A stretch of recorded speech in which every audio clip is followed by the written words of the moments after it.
Hi everyone, welcome to our YouTube channel Twisha education Gyanam Sundarnagar. उम्मीद है आप सब बेहतर होंगे, अच्छे होंगे, आपकी प्रेपरेशन सही चल रही होगी। तो स्टूडेंट्स, आज हम आपके सामने अपना नेक्स्ट लेक्चर लेके आ गए हैं रीजनिंग का। जैसे कि आप देख सकते हो, टॉपिक का नाम कोडिंग एंड डिकोडिंग। तो अभी तक हमने अपने जो ये सीरीज चलाई है उसका ये थर्ड लेक्चर है। तो आज हम बात करने वाले हैं कोडिंग एंड डिकोडिंग के ऊपर। तो बहुत से स्टूडेंट होंगे जिन्होंने नाम सुना भी होगा कोडिंग एंड डिकोडिंग, जो प्रेपरेशन कर रहे हैं, ठीक है, क्योंकि रीजनिंग का बहुत ही एक बेसिक टॉपिक है जो कि एग्जामिनर का बहुत फेवरेट है। एक नंबर का क्वेश्चन तो मिनिमम इसका वेटेज हर तरह के एग्जाम में रहता ही है और आपको दिखता भी है। तो इसी के ऊपर आज मैं बात करने आ रहा हूँ। तो बिना टाइम वेस्ट किए शुरू करते हैं अपना आज का लेक्चर। टॉपिक का नाम कोडिंग एंड डिकोडिंग। पहली बात, कोडिंग एंड डिकोडिंग भैया होती कितने टाइप्स की है। तो पहले अगर मैं थोड़ी सी थ्योरी की इसकी बात करूं, coding and decoding basically different types की होती है। जैसे कि कोडिंग डिकोडिंग, जैसे मैंने यहां पे लिखा है टाइप 1, ठीक है, अभी मैं सिर्फ टाइप 1 की बात कर रहा हूं। जैसे कि कोडिंग बेस्ड ऑन अल्फाबेट, वैसे ही सेम होती है। कोडिंग बेस्ड होती है अल्फाबेट पे भी होगी, नंबर पे भी होगी, सिंबल पे भी होगी, मिसलेनियस भी होती है। और एग्जामिनर की फेवरेट अगर बात करूं तो सब्स्टिट्यूशन कोडिंग, या हम उसको बोल देते हैं चाइनीज डिकोडिंग। हायर एग्जाम में आपको दिखती होगी, ठीक है, बैंकिंग जैसे। तो these are the different types of, इसके जो टाइप्स हैं कोडिंग एंड डिकोडिंग के, तो उन सभी पे बात होगी। लेकिन आज मैं शुरू करने जा रहा हूं पहले से, टाइप नंबर 1 से। और टाइप नंबर 1 का नाम है coding and decoding, coding based on alphabet, ठीक है। अल्फाबेट क्लियर है, नाम से ही चीजें क्लियर हो रही है कि अल्फाबेट मतलब अल्फाबेट की ही बातें होंगी, जिसके अंदर आपको यहाँ सामने जो मैंने लिखे हुए हैं एग्जांपल्स है, टाइप्स है, ठीक है, इन सब में आपको सिर्फ अल्फाबेट दिख रहे हैं। तो आज मैं सिर्फ अल्फाबेट के ऊपर ही बात करूंगा। अब अगर मैं बात करूं कोडिंग एंड डिकोडिंग, ये जो मैंने स्ट्रक्चर आपके सामने बनाए हैं ये मैंने शॉर्ट में लिख दिए हैं, ठीक है। एग्जाम में तो पूरी थ्योरी आएगी, मैं बताऊंगा कैसे कैसे लिखा होता है, लेकिन यहाँ पे मैंने आपको सिर्फ शॉर्ट में चीजें बताई है कि ब्रेक डाउन, ये कोड है, इसका ये डी कोड वर्जन है। तो आपसे पूछ रहा है निकालने को इसका। सेम चीज यहाँ, ये कोड है, ये डी कोड है, ये कोड है, ये आपने निकालना है, ठीक है। तो अब मैं थोड़ा सा आपको पहले एक डेमो दे देता हूं कि कैसे होते हैं इसके एग्जाम में क्वेश्चन और क्या करना होता है हम लोगों ने। फॉर एग्जाम्पल, किताबी भाषा की अगर बात करूं, एग्जामिनर का क्वेश्चन होगा इन सर्टेन कोडेड लैंग्वेज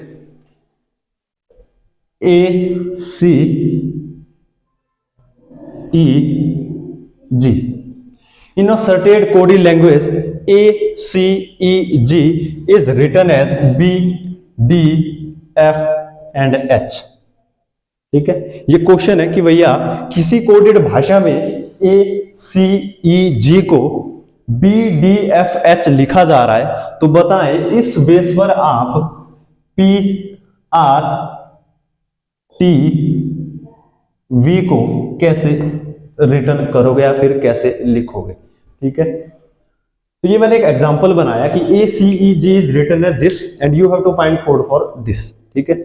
आपने क्या करना होता है, जो एग्जामिनर ने आपके सामने एक कोड फेंका हुआ है उसका डी कोड भी उसने दिया हुआ है, खुद दिया हुआ है। तो आपका काम है आपको इसको डी कोड करना है। मतलब इन दोनों के बीच में एक पैटर्न होता है, ये कुछ पैटर्न से लिखे होते हैं, वो कुछ भी उठा के नहीं रख देगा कि उसने कुछ भी लिख दिया कि ABCBDEF, नहीं, इसका एक तरीका होगा, एक पैटर्न होगा।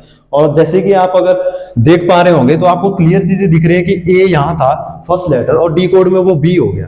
तो क्या लग रहा है कि इंक्रीमेंट हुआ कितने का, 1 का। तो सेम चीज C है, C में भी इंक्रीमेंट 1 का, दैट इज D, E में 1 का एंड G में 1 का, और ये डी कोड हो गया और यही इसका पैटर्न है। इस पैटर्न की हम यहाँ पे बात करेंगे कि भैया कोडिंग डिकोडिंग के अंदर कितने तरह के पैटर्न्स होते हैं और क्या क्या पैटर्न होते हैं, ठीक है। तो सेम इस पैटर्न का नाम क्या पड़ जाएगा कि भैया इंक्रीमेंट हो रहा है 1 का, ठीक है, एडिशन ऑफ 1 हो रहा है। तो सेम चीज आप इसका फिर निकाल सकते हो।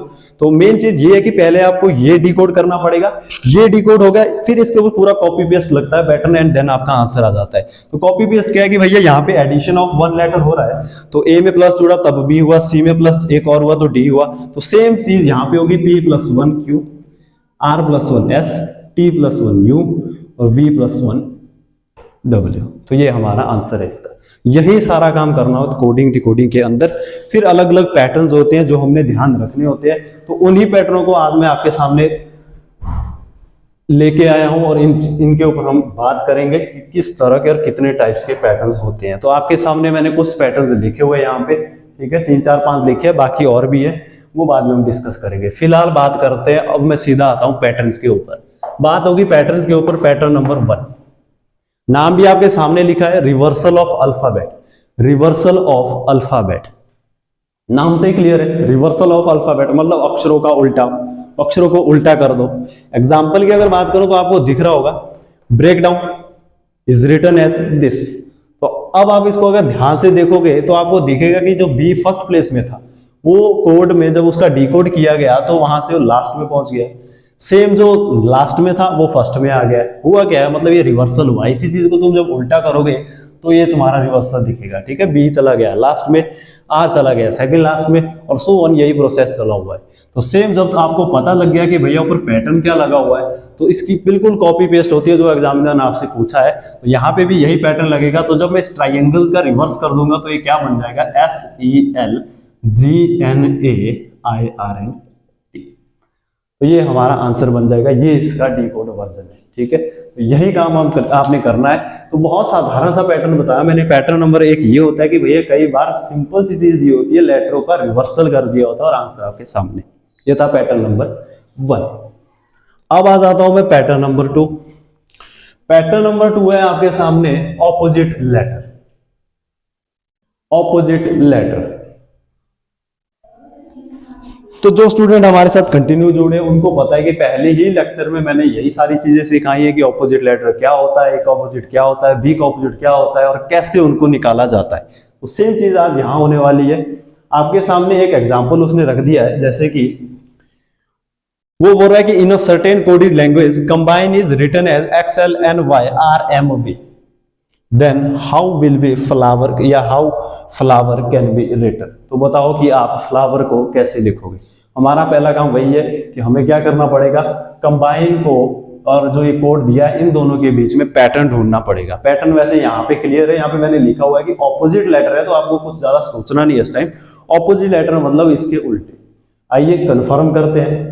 अब देखो भैया ऑपोजिट कैसे निकालते हैं, सी का ऑपोजिट एक्स होता है।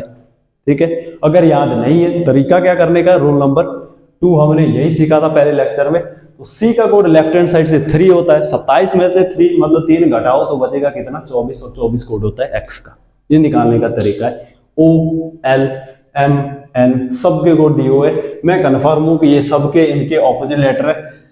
N E V N का M बिल्कुल ठीक है। तो उसी सारे के सारे, इसके लिए आपको पहले वो पता होना चाहिए कि हर लेटर का ऑपोजिट। ठीक है, अब जब हमें याद है तो बिल्कुल क्लियर दिख रहा है कि भैया बी का ऑपोजिट दिया हुआ है वाई। क्लियर है। अब जो पूछा है हमसे, जैसे ही पता लगा पैटर्न की भैया लेटरों के ऑपोजिट लेटर लिख दिया डिकोड करके, तो सेम चीज या सेम मेथड फ्लावर्स के ऊपर अप्लाई हो जाएगा। तो आइए अगर फ्लावर की अगर मैं बात करूं, FLOWER, opposite letter find out करने हैं तो भैया F का कोड 6, 27 - 6 21, मतलब बात हो रही है U की। ये तरीका ऑपोजिट लेटर निकालने का। पहले कोड पता करो, 27 में से घटाओ, देन आपके पास आंसर। क्यों 27 से घटाते हैं वो सारी चीजें हमने की हुई है। L की बात करूं, L का कोड होता है 12, 27 में से फिर 12 घटेगा तो 15, कोड हो जाएगा O। तो L का ऑपोजिट होता है O। आगे है O का ऑपोजिट भैया L होता है, अभी निकाला। W की बात करो, W होता है 23, 27 में से 23 घटाओगे तो कितना बचेगा, 4, और 4 किसका कोड होता है, लेफ्ट हैंड साइड से। तो A B C and D। E का कोड होता है 5, 27 में से 5 घटाओगे कितना बचेगा, 22, और 22 किसका कोड होता है, V विक्ट्री। R की बात करूं 18, 27 में से 18 घटाओगे तो 9 एंड I। ठीक है, I नो, ये इसके कोड आ गए। तो फ्लावर का जो डिकोड वर्जन, यहाँ पे जो आंसर है, हमें जो ऑप्शन ढूंढनी है वो ढूंढनी है ये DVI। ठीक है, एग्जामिनर यहाँ पे ऑप्शन से भी खेलता है। थोड़ी सी गलती अगर आपने यहाँ कर दिया, आप चूक गए कि भैया ई का कोड V की जगह W लिख दिया, और ऑप्शन ऐसी कुछ पड़ी होगी, उसको पता है और वो देगा, ऐसी ऑप्शन भी होगी सेम, और एक ऑप्शन ऐसी भी होगी जो आपने रॉन्ग निकाला हो W, तो वहां पर थोड़ा सा कंसंट्रेशन और फोकस की ज्यादा जरूरत होती है इस तरह के लेटर में, क्योंकि सिंपल एक लेटर का फर्क होता है ऑप्शन में, बाकी सारे के सारे तुम्हें सेम ही लगेंगे। ठीक है, तो वो चीजें भी ध्यान रखनी है जब आप आंसर मार्क कर रहे हो। तो ये था पैटर्न नंबर 2। तो आपको समझ आया होगा, सिंपल सी बात है कि ऑपोजिट लेटर फाइंड आउट करना है और कुछ नहीं ज्यादा सोचना है। ठीक है, लेकिन कंडीशन एक ही है कि आपको ऑपोजिट लेटर याद होने चाहिए, अदरवाइज ये चीजें आपको टफ लगेगी या फिर टाइम कंज्यूमिंग हो जाएगी। अब आ जाता हूं मैं पैटर्न नंबर 3। पैटर्न नंबर 3 का नाम है प्रोसीडिंग एंड फॉलोइंग। प्रोसीडिंग मतलब पिछला, फॉलोइंग मतलब अगला। तो एग्जांपल आपके सामने है, जैसे कि वो बोल रहा है कि temporary is written as SFLQOQBQZ, ठीक है, और आपसे पूछ रहा है you have to find the code for wonderful. तो हमने जो कोड निकालना है वो निकालना है वंडरफुल के लिए। अब मैं तुम्हें एक चीज बताता हूँ कि जब आप कोडिंग एंड डिकोडिंग ये जो एग्जामिनर ने दिए है इनको जब सॉल्व कर रहे हो तो इनको लिखने का भी थोड़ा सा तरीका होता है।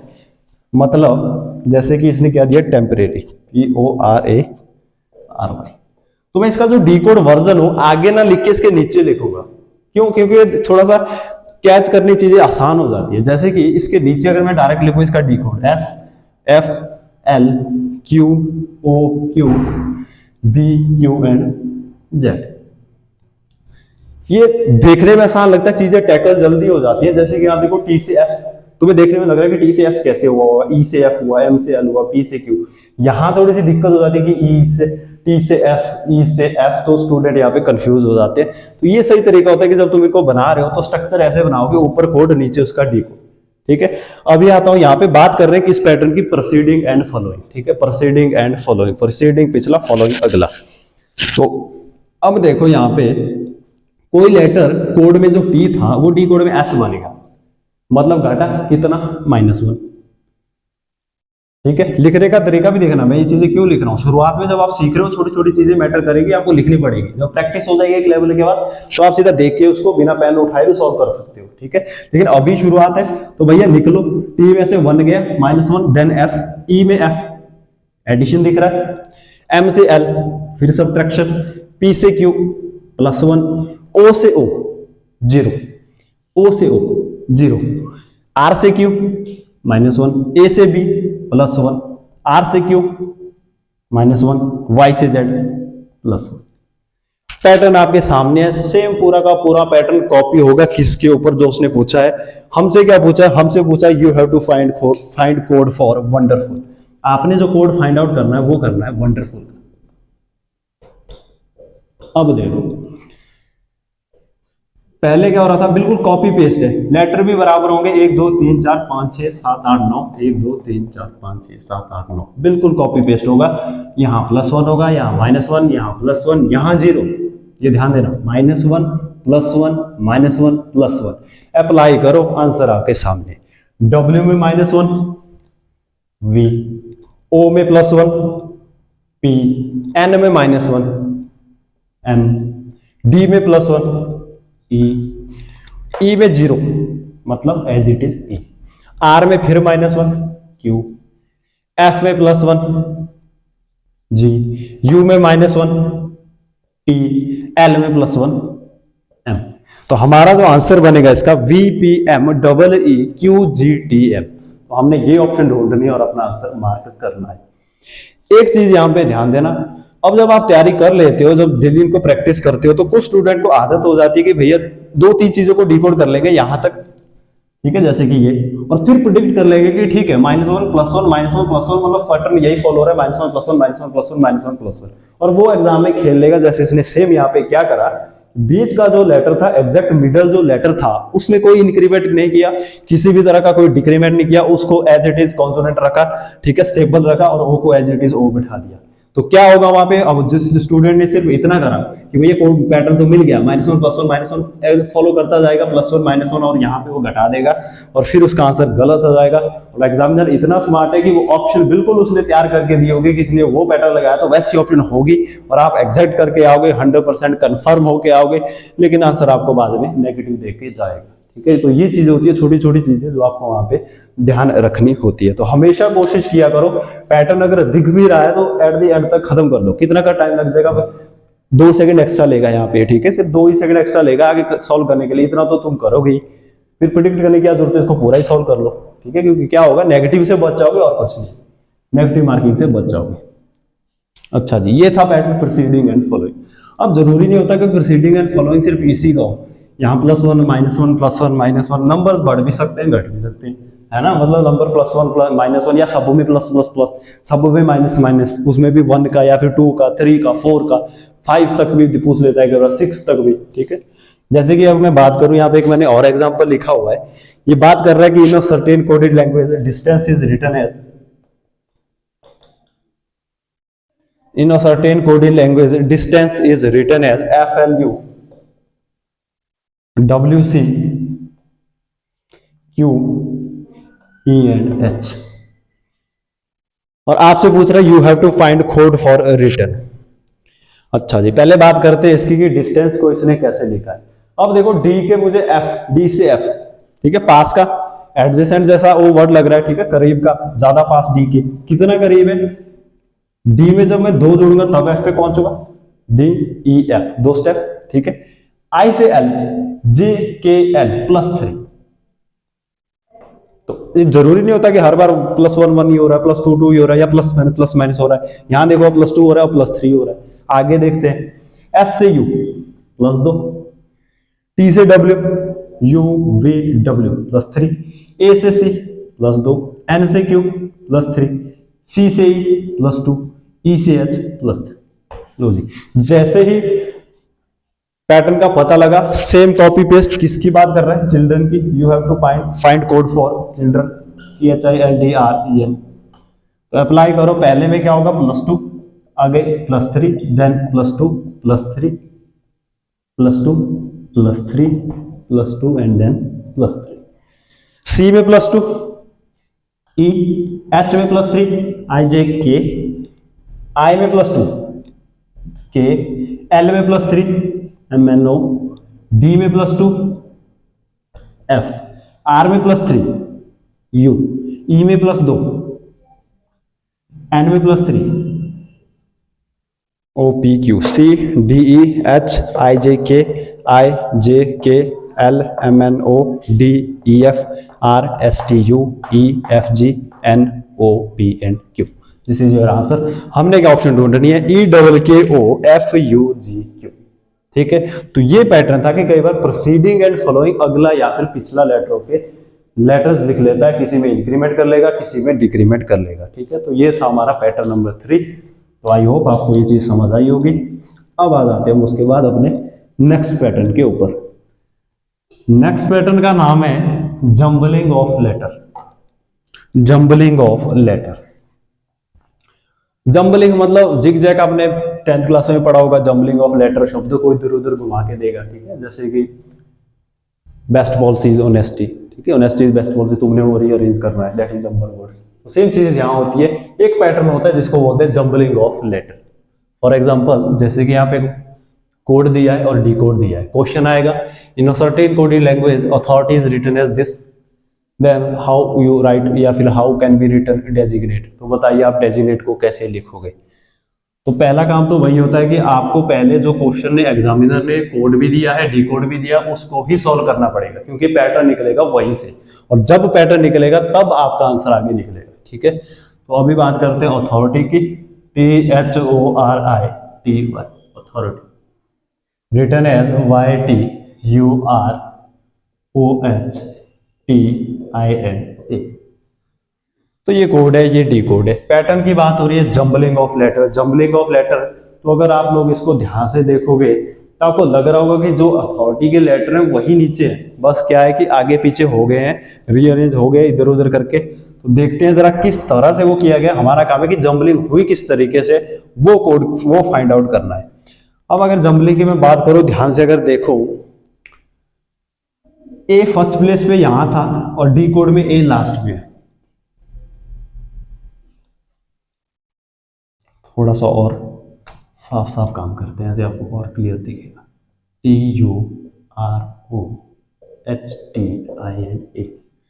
अब देखना, ए फर्स्ट प्लेस पे, लास्ट में पहुंच गए डी कोड। वहां से देखो तो वाई जो लास्ट का था वो फर्स्ट पे आ रहा है, ठीक है।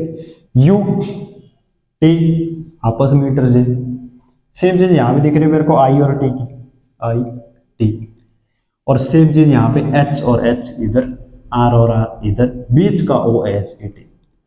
ये जो पूरा का पूरा डिजाइन, पूरी की पूरी चित्रकला यहाँ बनी, ये सारी के सारी बैठेगी कहाँ पे, डेजिग्नेट के ऊपर, तभी हमारा आंसर निकलेगा। DESIGNATE। डेजिग्नेट के ऊपर पूरा ऐसा ही पैटर्न फॉलो होगा, फर्स्ट लेटर लास्ट बन जाएगा। डी यहाँ था तो भैया डी इसके नीचे यहाँ आ जाएगा, ई यहाँ था तो ई फर्स्ट पे यहाँ।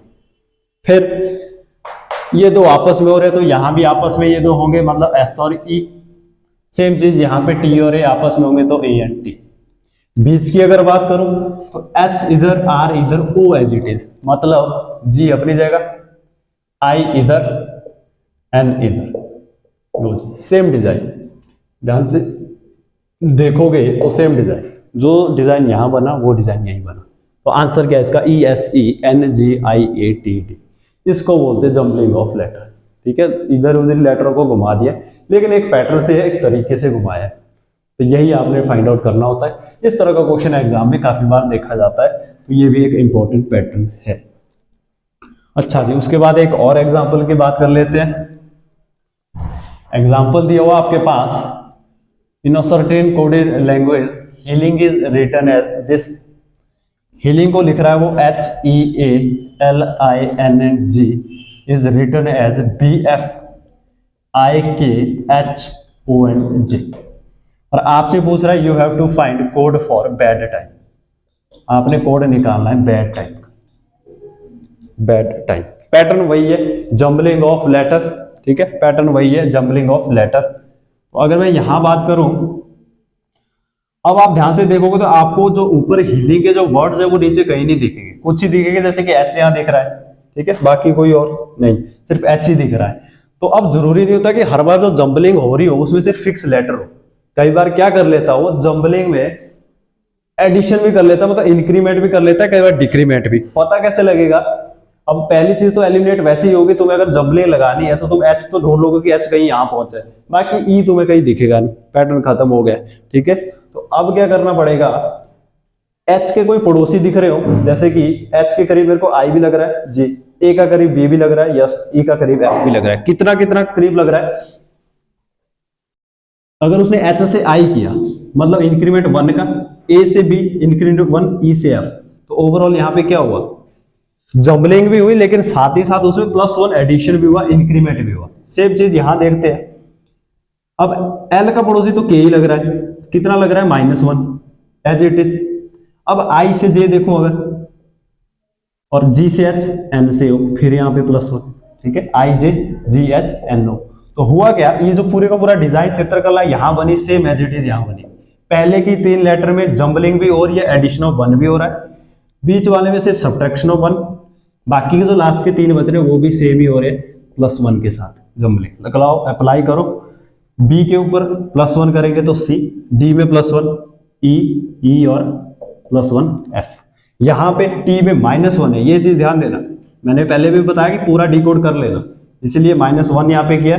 तो आई में -1 करेगा तो एच आएगा, आई नहीं सॉरी टी है ना, टी में आएगा, टी में -1 एस आएगा। अच्छा जी, आई में +1, जे इधर, ई में +1, एफ इधर, एम में +1 एन।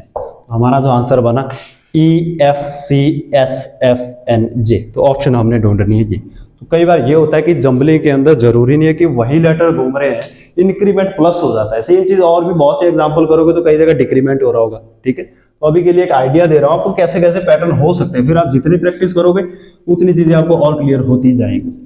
तो ये पैटर्न था हमारा जम्बलिंग ऑफ लेटर। अब आ जाता हूं मैं पैटर्न नंबर 5 पे। पैटर्न का नाम है adding up place values. Adding up place values, जैसे कि आपको क्लियर यहां पे दिख रहा होगा, मद्रास, ये बोल रहा है कि in certain coded language Madras is written as 56। ठीक है, और you have to find the code for Calcutta. ठीक है, आपने निकालना है कलकत्ता के लिए, CULCUTT। पैटर्न का नाम है एडिंग अप प्लेस वैल्यूज। तो मैंने पहले ही दिन बताया कि जैसे कि हर लेटर का कोड होता है उसी को प्लेस वैल्यूज बोलते हैं। मतलब ए का कोड 1, ए का प्लेस वैल्यू 1, बी का place value 2 and so on करके जेड का प्लेस वैल्यू 26। तो चेक करते हैं कि यहां पर क्या हुआ। अब नंबर बना है, लेटर से नंबर बनना है तो मतलब कुछ कन्वर्ट हुआ होगा, लेटर नंबर में कन्वर्ट हुए होंगे। चेक करते हैं कैसे हुए, कहीं इनके जो प्लेस वैल्यू वही तो नहीं जोड़ दी है। कई बार इनकी प्लेस वैल्यू डायरेक्ट जोड़ देगा, कई बार इनकी जो प्लेस वैल्यू है उसकी राइट हैंड से जो वैल्यू होती है वो पूछ लेगा। ठीक है, या इनके ऑपोजिट लेटर की वैल्यू जोड़ देगा। तो ऐसे अलग अलग टाइप्स होती है इसके अंदर भी। लेकिन अभी यहाँ पे चेक करते हैं कि मद्रास को इसने 56 लिखा कैसे। अगर अभी मैं सिर्फ इनकी प्लेस वैल्यू की बात करूं, एम का कोड 13, ए का कोड 1, डी का कोड 4, आर का कोड 18, ए का कोड 1, एस का कोड 19। अगर मैं इनको जोड़ू 19 एक 20, ठीक है, 18 और 5 23, और लास्ट में बच रहा है 13। जोड़ो जरा, 3 3 6, 4 और 56। यस, आंसर आ रहा है।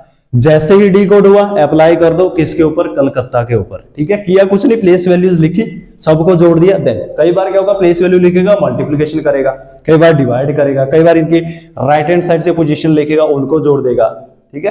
तो ये होता है एडिंग अप प्लेस वैल्यू। दिखेगा कैसे, जब तुम्हें क्लियर चीजें दिख जाएगी कि भैया मद्रास था कोई अल्फाबेट या लेटरों का समूह था और उसका एकदम से वर्ड बन गया, इसका एकदम से नंबर बन गया, ठीक है, वर्ड से नंबर बन गया, तो तुम्हें दिख जाएगा कि ये क्या हुआ है, यहाँ पे प्लेस वैल्यूज का कुछ खेल चला हुआ है। अच्छा जी, अगर अप्लाई करो कलकत्ता के ऊपर तो आंसर क्या आएगा, CULCUTTA।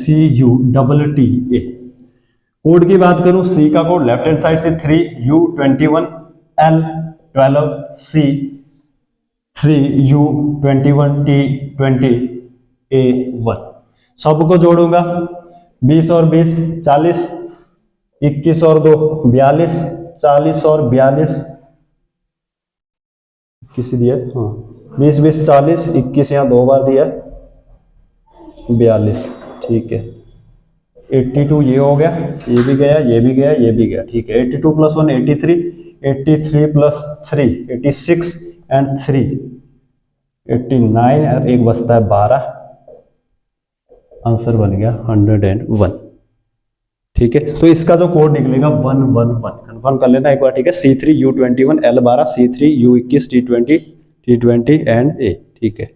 20 20 21 2 42 40 82 82 और एक 83 86 90 90 और 12, और ठीक 9 1 10। यस, 101, ठीक है। तो इसका आंसर क्या बनेगा, 101। किया कुछ नहीं, प्लेस वैल्यू सबकी लिखी, ऐड कर दी। ऐड क्यों की, क्योंकि कोड में भी ऊपर जो उसने एग्जामिनर ने कोड और डी कोड दिया था उसमें भी सेम चीज हुई थी, इसलिए यहाँ पे सेम अप्लाई किया। ऊपर मल्टीप्लाई करेगा, नीचे भी मल्टीप्लाई होगा, ऊपर सब्ट्रैक्ट होगा तो यहाँ भी सब्ट्रैक्ट होगा, ठीक है। तो इसका आंसर बन गया 101, 101। तो ये थे आपके पास कुछ 5 पैटर्न जो सिर्फ वो सिर्फ टाइप 1 के थे। यहाँ तक अल्फाबेट में ही बातें हो रही है, इसके बाद भी अलग अलग पैटर्न होते हैं अभी, जो कि सिंबल बेस होते हैं, नंबर बेस होते हैं, ठीक है। उन पे मैं बात करूंगा फिर अगली क्लास में। अभी के लिए फिलहाल इतना काफी है। तो इसके अब आप क्वेश्चन जब प्रैक्टिस करोगे तब आपको ये चीजें ज्यादा दिखेंगी। अभी के लिए मैंने एक आइडिया दे दिया माइंड सेट में। देखो एग्जाम में क्वेश्चन आएगा, एक पैटर्न घूमेंगे 15, ठीक है। तो वो प्रैक्टिस होते है कि कैसे उसको डील करना है। अब इतने पैटर्न कर दिए, अभी 5 किया, अभी आगे नेक्स्ट लेक्चर में और भी करेंगे। तो आज के लिए इतना काफी है, ठीक है, कोडिंग बेस्ड ऑन अल्फाबेट। बाकी देखते हैं नेक्स्ट लेक्चर में, इसके बाद बात करेंगे सिंबल पे भी आएंगे, बाकी सेंटर के भी देख लेंगे, यहाँ पे चाइनीज कोडिंग जैसी चीजें उनके ऊपर भी थोड़ा सा डिस्कस कर लेंगे। तो फिलहाल के लिए दीजिए इजाजत, बाकी कंटिन्यू रहना। इस लेक्चर के बाद अगला लेक्चर भी आएगा, ठीक है। तो कंटिन्यू रहना इन चीजों में, तो अपडेट रहना हमारे साथ। बाकी फिलहाल के लिए थैंक यू। लेक्चर आपको अगर पसंद आया होगा तो यूट्यूब चैनल को प्लीज सब्सक्राइब करें, लाइक करें एंड थैंक यू।